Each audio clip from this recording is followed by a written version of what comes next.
Welcome back to What Arty Noobs for General Disturbance. This is the SU-8, the Tier 6 Soviet SPG, located on the east spawn of Airfield under the command of YarBas. Let's get this show on the road. YarBas has sent us in a couple of replays. First one featuring the SU-8, and the second one is a tank. Your assistance has been requested. Well, Arty players do play tanks occasionally. Yeah, but they don't drive them into walls.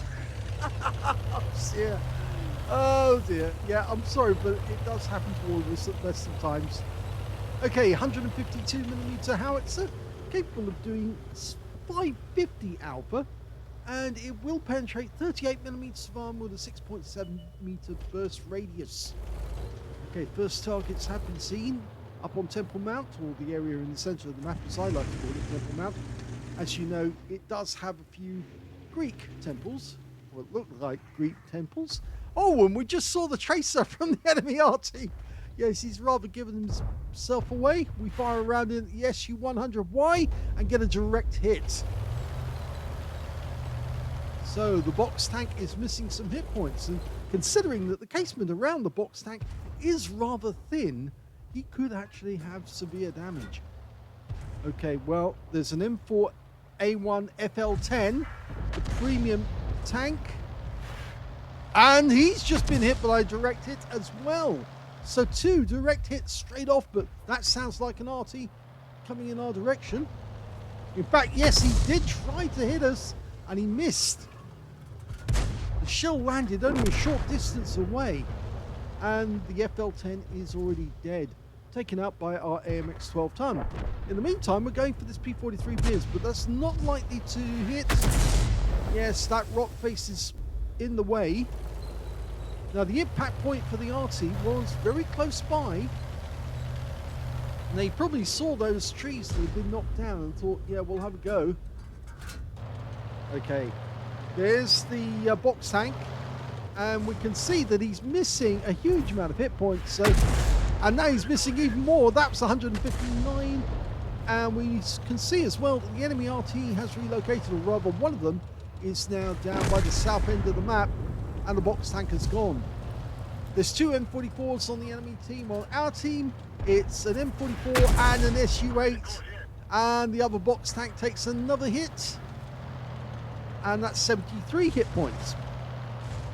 Yes, not a good idea to have 2 box tanks sitting alongside each other. That 13cm gun can be so effective if placed in the right spot. Well, he just got hit again, and now he's lost another 168. If he stays where he is, he's going to get wiped out. It's not a safe position. He must be realizing that from the number of shells that are hitting him. And another one. The next shell will definitely kill him. There's no doubt about that. He's only got 80 hit points. Even if it was a near miss, it's likely to wipe him out. And so he's about to become YarBas' first kill. He's decided to go down to the beach, but it's too late, and he's out the game. So that was a very clinical kill for YarBas. Okay, who's next? Well, looking towards the center of the map, as we know, this has changed completely, dramatically actually, this part of the map. So much so that it's actually still very difficult to get shells in to that area from certain directions. You can see on the center, on Temple Mount, we've got a Skoda T25. He didn't last very long because he just came too far forward and made himself vulnerable to our Jackson. Okay, we've got a VK3002M, Panther prototype. He just got hit by our other Arty, the M44, and YarBas is lining up a shot on him. And it landed next to him for a 258 hit points. That's almost as if you got a non-penetrating direct hit. And again, we saw the tracer from the enemy Arty in the background. Rounds out again. No, it was a good try. He might still have been there, but it does look as if he's relocated. No, he hasn't. YarBas was right. He's still there. So if he can get the next shot close enough, it will be a kill. Unfortunately, it hits the rock face and he misses out again.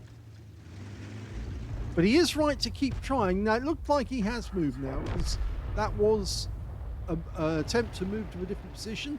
Okay, we've got an IKV-65-2 with a 90mm gun. He's just been joined by the Skoda T25. Rounds out. Again, lands in front of the Skoda, but no joy. It was on the rock face. He's just firing off his three rounds, and now he's in reload. So, can we get a shot on target before he drives away? Yes! And it hit the engine deck for 229. You can see it there. There's another Arty round fired in our direction, but just missed us. On the mini-map, it's showing as it landed behind us on this occasion. There's the Skoda making a run for the airfield.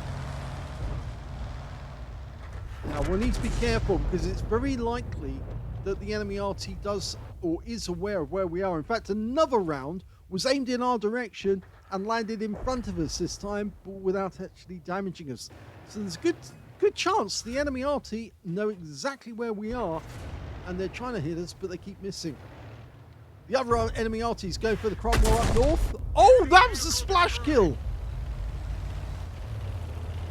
Yeah, Yabaz is well aware that he's under threat, and he's changing position this time. And he's loaded. Standard reload time, 19.65 seconds. He's got 16.92.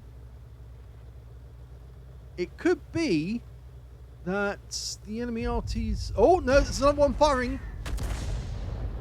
And that landed in the bushes behind us, so he's got it. They still got it wrong. They don't know where we are precisely.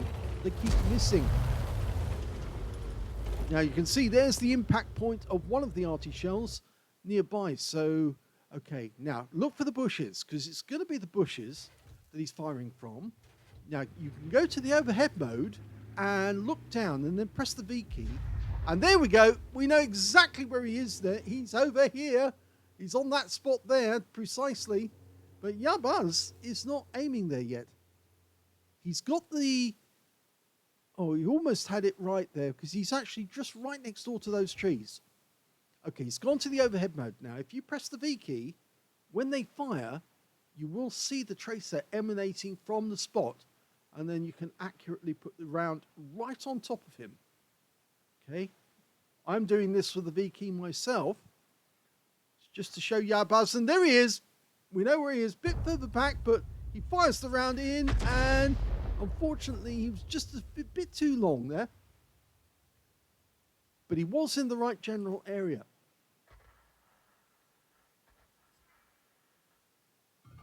It seems that the enemy Arty is moving about to avoid counter battery.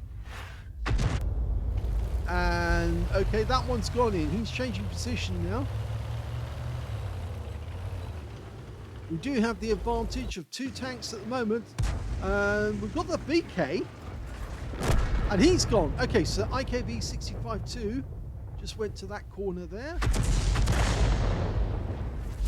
This one might hit the building we're seeing. It's kind of in the frame. But the enemy Arty's been spotted at the back. The Poodle's going after him. We're leaving the Poodle. Or are we? No, we're going to go for it. It just takes a little while to dial in. It's a very narrow arc on this Arty. Only 17 degrees. 5 degrees to the left, 12 degrees to the right. Direct hit. Wipes him out. So Yabaz claims the kill on one of them. There's still one M44 out there. As far as I could see, he was actually slightly further to the north. Yabaz wants that T-52. He was actually a threat to our Tiger 131. We put a shell into him. No, those rocks are getting in the way. There's the other M44. It's exactly where I said, in the rocks, in the bushes, slightly further to the north. Could see the tracers. You knew where they were coming from. You could guess which bushes they were behind. But Yabaz is certain to get this one if he can reload in time. Rounds out. Here we go. Oh, that's a counter battery. He's taken out both the enemy Arty. There's only 2 left. Only 2 tanks left. An IKV-65-2 and a T-52. There's no need for him to change position now other than to get a better arc. The IKV is in there somewhere. That's where he was last spotted, behind the bushes. Oh, there he is. He's actually popped out of the bushes and just put around into the Jackson. But he's only got 1 hit point left, and he goes down, meaning that the last enemy alive is that T-52, the one we're trying to get shots on, and he's been spotted. Just styling in. T-52s are difficult to get the best of times. They are very fast. Tiger 131 wants a kill because after all that guy did take some of his hit points. He's trying to circle jerk him at the moment. Long flight time. Oh my gum. Well, it was the Tiger 131 who got the kill, but I suspect the shell landed and it might have distracted him just at the moment that he died. Here's the end of battle results, and that was the first class tanker for Yabaz in the SU-8. He got a counter battery fire medal for taking out both enemy Arty in the game. He also got his first mark of excellence in that game, congratulations, as well as a fighter badge for getting at least 4 kills, he got 4 exactly, and a bruiser medal for getting at least 5 critical hits. In fact, he got 13. His win rate from that game, 3,587, which is super Unicum standard. Let's have a look at team score. Well, he actually got the highest damage on his team, but he didn't get the highest damage overall. Highest damage went to that T-52. Yes, that real problem at the end. He actually got 1,986 hit points, but it wasn't enough to get 20% of the enemy hit pool, and that's why he ended up with no high caliber. Second highest damage, Yabaz managed 1,889. Third highest damage went to the Skoda T25 on the enemy team, 1,489. When it came to kills, though, he shared it with the T-52, but they both had 4 kills. 2 kills went to the Tiger 131, the Jackson, and the Skoda T25 on the enemy team. And when it came to base XP, it was actually the Tiger 131 who came out on top. 879 to him, 840 went to Yabaz, and 679 went to the Dikamax. Oh, actually, it didn't. It was the T-52 who got the third place with 766. Yes, I was wrong there. And when it came to the details, we can see Yabaz fired 22 rounds. So he was very close to running out of ammunition. He only had 4 rounds left at the end of the game. 9 direct hits on the enemy, 2 penetrating shots, and 13 splash. Damage of 1,889, all of it at more than 300 meters.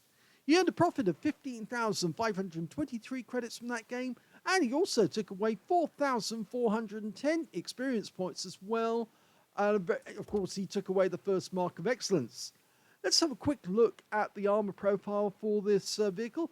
You can see it's basically a T-28 hull without the turret. They've stripped it down as well. So it does kind of look as if it's still got most of the armor on the front. It's only 30 millimeters, but very well angled at 58.9, which means that he's actually coming out with 56 millimeters on his front plate. On the lower plate, though, it's only 30 millimeters angled, comes up to 40. The sides of this vehicle are fairly weak. They're only 20 millimeters, and the gun shield around the gun is only 6 millimeters. So very, very thin on the sides indeed. Very easy to get an ammo rack. The tracks, they're only really basically spaced armor, you might say, for the actual main body of the vehicle. The gun shield as well is another thin point, so if you are driving a tank, you would either want to aim for this area here, which is part of the hitbox, or this gun shield here, which is only 15 millimeters, so you'll automatically get a pen. But mind you, you probably get an automatic pen even just off the sides of the vehicle as it stands. We look at the live. Yeah, as you can see, the most vulnerable part is the rear of the vehicle. HE would severely damage the sides as well because it's very thin, and of course the top of this vehicle. Front of the vehicle would still stand up to HE, but I think most people could actually land a shell in that green area. If we look at the modules, and we can see the engine is up front with 2 fuel tanks either side. The driver is up front as well. He's at the front of the vehicle in that little kind of cone area. And the radio is at the back here. We've got the tank commander directly behind one of the gunners, because there's 2 gunners. It's a 152 millimeter howitzer. And the ammo racks are actually in the back, but down in the hull, with 2 loaders right at the very back of the vehicle. So if you want to knock out the crew, easiest thing to do is use HE and just land it on top, and you should hit and take out most of the crew, except for the driver straight off. But these vehicles are very prone to blowing up if you get around directly onto them, because of course that's very, very thin armor indeed. So that's where the modules are on the SU-8. So that's the end of the first replay. The second replay features a tank. Yes, we did say there was 2 replays sent to us. Let's have a look at that one. The second replay is in the AMX M4 45, which is a tier 7 French heavy tank from the north spawn of Serene Coast.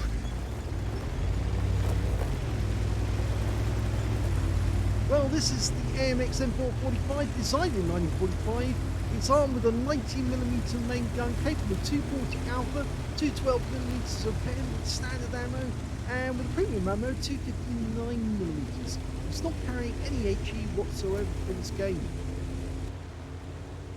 Now, as you may know, the M445 is part of the AMX M4 series, which is nothing to do with the American M4. These were designs which are originated based on the Panzerkampfwagen 6 Ausführung B. Basically, it's a Tiger II design, but adapted for French use. A lot of people originally get that confused. They think when it says M4, they think, this is the Americans. No, it's a completely different design altogether. Well, this is the first iteration of the M4 design in the 45, the first original post-war design. Let's see how it gets on in this one. KB2's just around the corner. He's been spotted. Somebody up on the corner.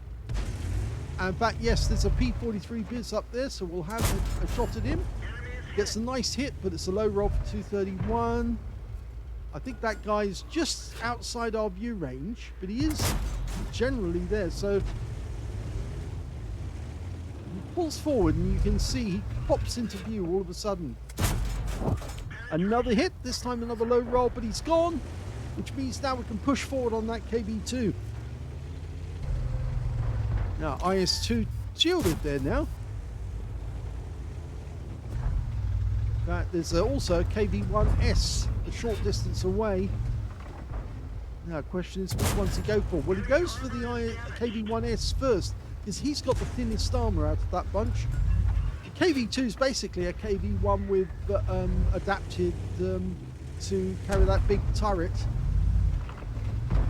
and the huge 152mm howitzer. So he's going to attack that. Yeah, that's a nice easy pen with well, it's a low roll actually. Got 229 off that shot. Can he do it again? Oh, KB1S. Oh, try for the cupola. Didn't get it. The cupola is a weak spot. Bit more, that's it. And he's got the kill. So he's got his first kill in the game. Won't be his last though at this rate. No, he's having a lot more difficulty with the IS-2 shielded. And he should really, because it's actually quite much stronger. And he gets his second kill from the KB1S. Yes, the KB2 shielded, the IS, rather, not KB2, IS-2 is actually a much tougher nut to crack. In fact, the Germans really feared the IS-2 compared to other Soviet tanks, mainly because it had that big 122mm gun. And the moment they saw the muzzle brake on an IS-2, they knew that it had the 122mm gun. So the Soviets actually started putting buckets, literally buckets, on top of the, or mounting them on the gun to confuse the Germans, to make them think that whatever their gun was, if it was a 76mm gun, that it was actually the 122. He's got his third kill, took out the Challenger with a shot to the rear. He's trying to get his gun down. Oh, missed out on that one, but the M6 just fired a round back at us, and he's only got the 75mm gun, the stock gun, because he only got a 115 off that, blocking a shot. Now, let's see those guys. I think they're further over. These are the ones he wants to get at, the M6. And now we've got a Cromwell close by. Got to watch out for the fast movers.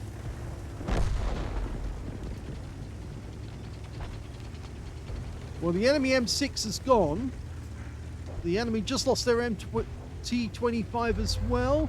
So he really wants to get that Cromwell if he can. Cromwell's gone. Okay, now he can move. And there's a T-34-100 down there, the constructor. And he's gone. We're missing out on kills here. He's still got 4 kills, but it would be nice to get a Top Gun. There's only 2 enemies left. Skoda T-25 and the other one, oh well, the other tank just died. That was the Nike V90B.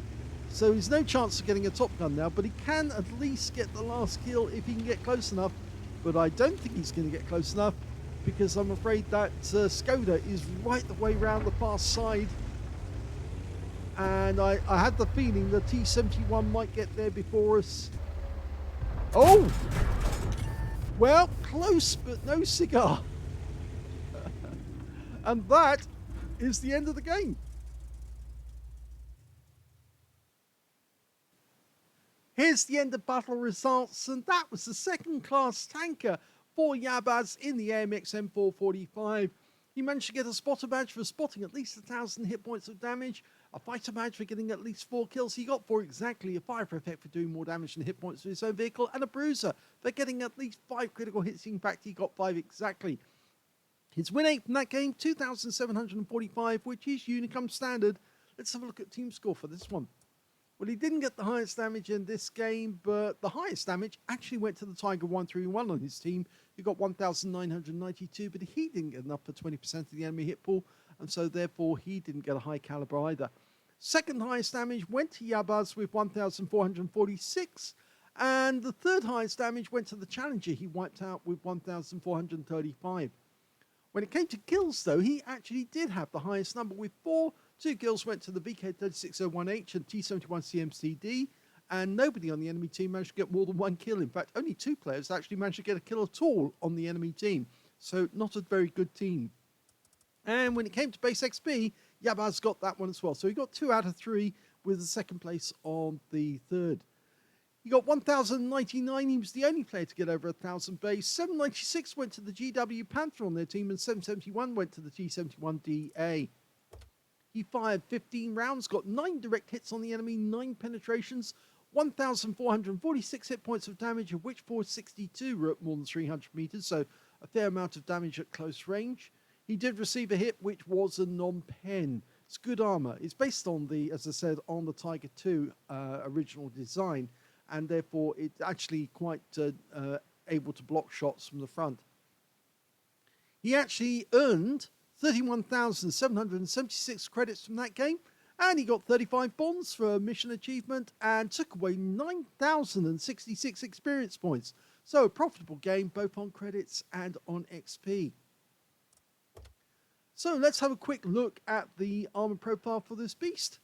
Well, actually, it's a little bit better than it actually looks there, because you're seeing it's 110mm upper plate, which actually comes out at 153, lower plate, 70mm coming out at about 150, thereabouts. The turret's strong. That's where it's most of its strength is. So if you can get into a hold down position, you're better off, because it's 170mm on this side, either side on the cheek, so to speak, which goes up as high as almost up to 200mm, not quite.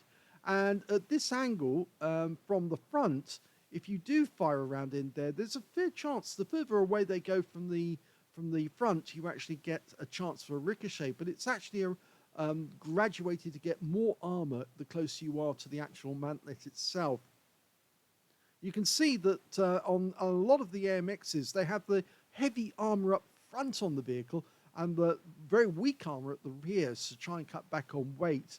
And you can see it's 40mm on the side. On the turret, it's 70mm. Because it's slab-sided, you can see there, only slight angling, it's fairly easy to pen. And again, the roof is very easy to pen as well. 40mm, 20mm on the engine deck. You can easily pen this from above with an Arty. And the rear is very weak indeed, 40mm, coming out about 45. So let's have a quick look at the live version. And you can see, yes, it's not good to shoot towards the turret because the light get blocked or ricochet. You've got a very small cupola to aim for. Again, it is a weak spot, 90mm. But on this tank, there is a weak spot there for the driver's port, which you could hit, and that's where you could get a penetration through.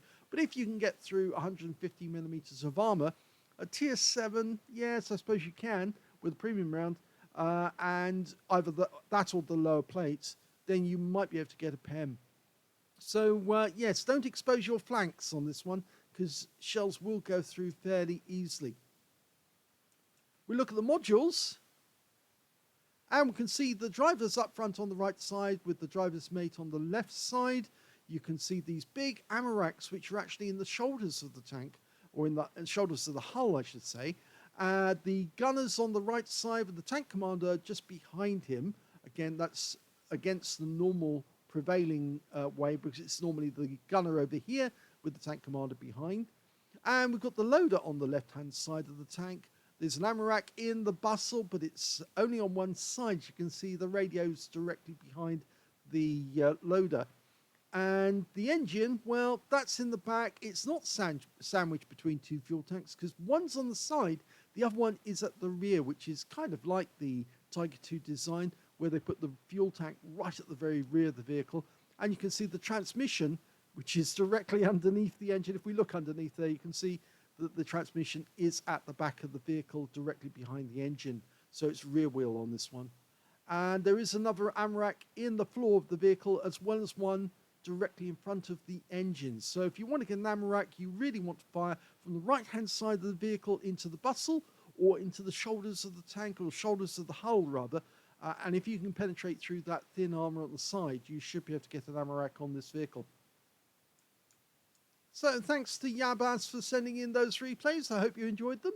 If you did, please give this video a like. Do subscribe to our channel. Leave a little comment down below, because it feeds the algorithm. And thank you for watching.